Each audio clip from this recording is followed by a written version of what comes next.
Today I'm going to show you a tip on how to fix loose knobs that you might have on a dresser or other drawers around your house.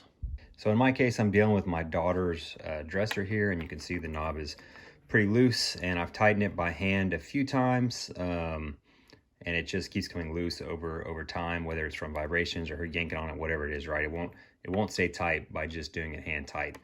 So what we're going to do is bring in the secret weapon here, which is some Loctite thread locker. I've got this linked in the description below if you need to pick up some of yourself.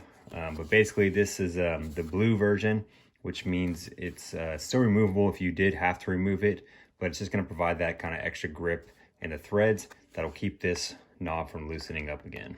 So this is super simple. All we're going to do is open the drawer up so I can hold the screw on the back side of this knob, and we'll go ahead and unscrew the knob completely off of that screw. So there you go.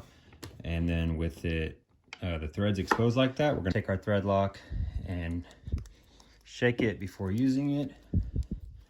And then if it's your first time using this tube, you usually have to use a pair of scissors to cut off the tip so you can squeeze it out. So I've got the tip cut off now, and we can go ahead and just put a little bit on of our threads.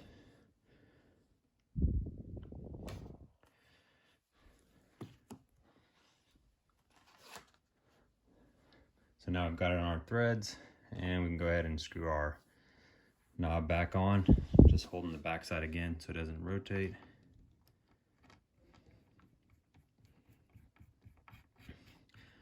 And this time, when we get it tightened up, that thread lock will help us keep it in place.